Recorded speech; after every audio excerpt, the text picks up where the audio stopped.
What's up, Jabroni Seven here? Welcome back to yet another reaction. Today we are hopping into House episode number 10 of season number 1 called Histories. Hopefully it's a great episode. Hopefully it's a lot of fun. Hopefully you've been enjoying the series so far. Last episode was DNR. It was the one where the musician rather die than live because he didn't want to keep suffering or he didn't want to have a slow death. House was about to get sued because he went against it. What else? Foreman got a job offer to go somewhere else, but he chose to stay because working with House, he'll learn more and and he'll what did House say? House was like, oh, this other doctor, he sleeps at night, shouldn't, and that kind of resonated with Foreman. So, but that's where we're at. We're gonna hop in here. Hopefully, have a great time with the episode. Like, comment, subscribe, Patreon for the full reaction. Here we go. Somebody in his life must have had gone through that, maybe being homeless and the doctors gave surgical pin, better than a wallet. Any hospital with a record of treating her should be sending that information. Car crash 2 years ago. She broke her arm. He died. And they were killed. My God, that is sad. James. No. It's Paul. Oh, shit. I'm so sorry. I'm so sorry. Who this is? I'm so sorry. He's been living with. I know. I have 2 brothers. Why wouldn't you tell me? Wasn't relevant.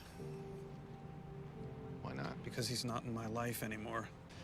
This was the last place I saw him. 9 years ago. I don't even know if he's alive. Great episode. Probably my favorite episode, honestly. I'm gonna give the episode a 9.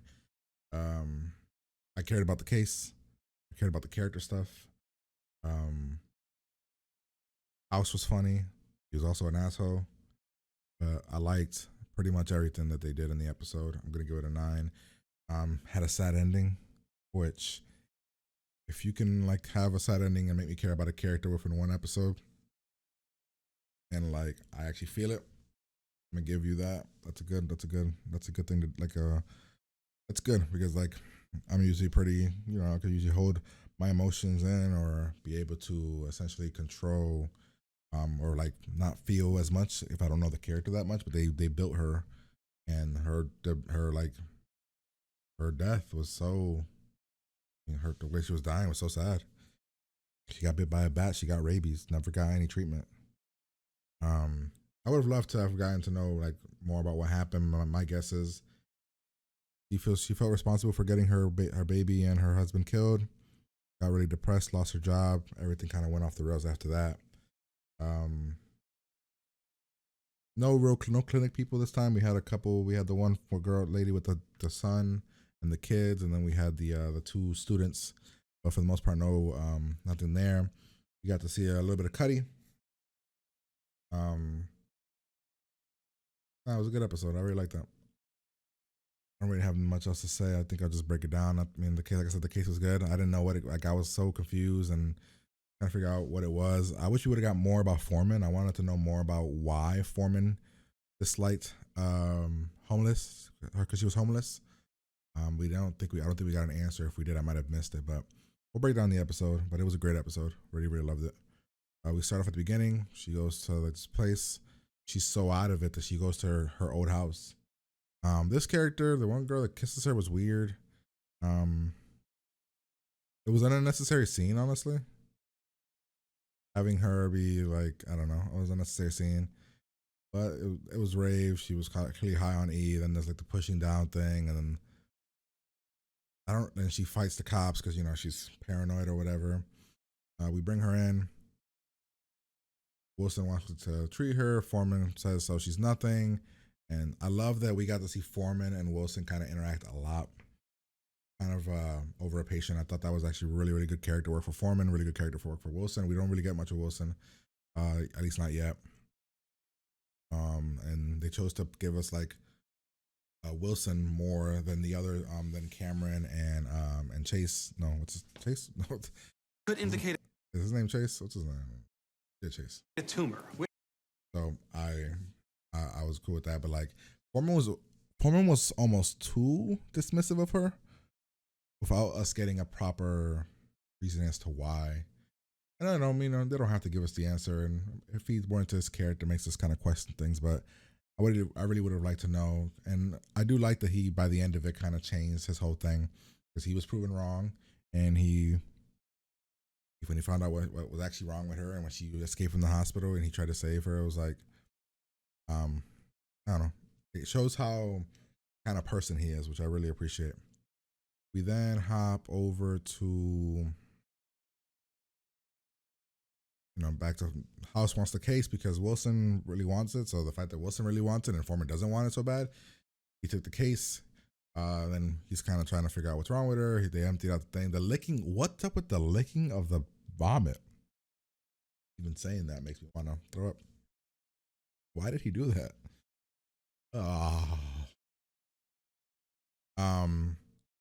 Then they have this whole part here where she's going crazy. She bites Foreman's arm.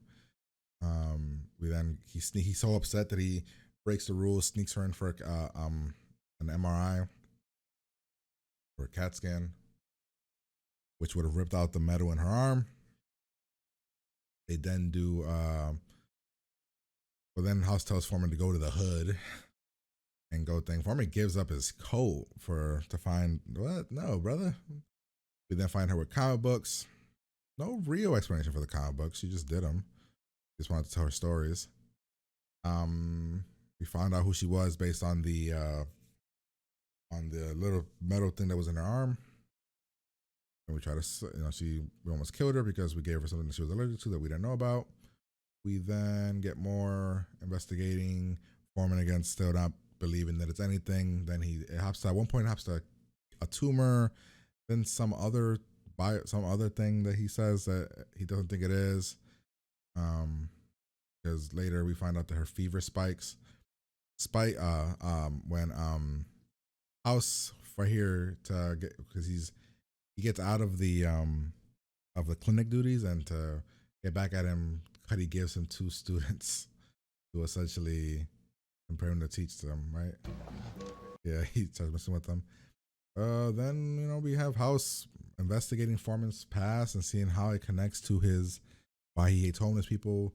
He investigates Wilson's past, trying to figure out all that stuff. Still some more arguing. Foreman believes it's one thing, but the other people believe it's something else. They're testing her for it. Then all of a sudden the light starts to burn her, and I was like, wait, what? Then she drinks some water, and she thinks it's poison, and she's got a fever, 108, 105. So it can't be the one thing. And then Chase comes in, and it is that one thing. Throw her in the ice bath, but this acting here when she didn't want to go in the ice bath, and then when House explains it later about the fear of water, I was like, wait, what? This is crazy. House then talks about this girl's cleavage, and then tells him that it's just that what they're gonna find in the one girl is that that's the letter C, and he knows that that the girl's lying, but he's not gonna tell them. The comic stuff. This is when she ran away, right? She ran away. Foreman wanted to go get her. Cuddy convinces him to get the cops. Cops then find her, wheel her in. Before that, we get a House with the one girl that the two students are looking into, and she was lying because I guess this is like a thing where she sees an image, and then that's how her memory kind of remembers what happened, which is interesting. He gave a name to it, but I've never heard of that. But it's interesting. I'm assuming everything that's medical in the show is pretty accurate for the most part. But I thought that was a cool twist on, like, he purposely wore the pin, purposely had the pad, like the little notepad thing. Then they bring the girl in. She got tased. House bribes the cop because her rapid heart rate. Then we push the needle inside of her thigh deep. Nothing happens. Then House then pushes the needle deep inside of Foreman's hand. He doesn't feel it either. He's able to deduct that she has rabies, and there is literally no cure for rabies.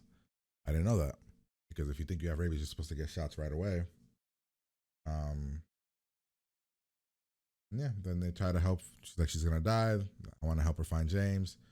They go into the thing. They try to find James. They find her photo albums or her photos and a bunch of paperwork. They find out James isn't her husband. James is her son. The car accident from a couple years ago actually killed both of them. She was driving. Like I said earlier, I think she felt responsible. She got depressed, I'm assuming, went down this really bad way and lost everything. And then here Foreman kind of saying, pretending to be Paul for her. And he forgives her. It's a really good moment. And then we find out about Wilson. Wilson has another brother. Wilson has another brother who he hasn't seen in, what he said, 9 years. And he doesn't even know if his brother's alive. Getting to know Wilson more. Like I said, I really liked this episode. I thought it was really good, but hopefully you guys enjoyed it as well. If you did, like, comment, subscribe, Patreon for the full reaction. But I'm going to get out of here, and I'll talk to you guys later.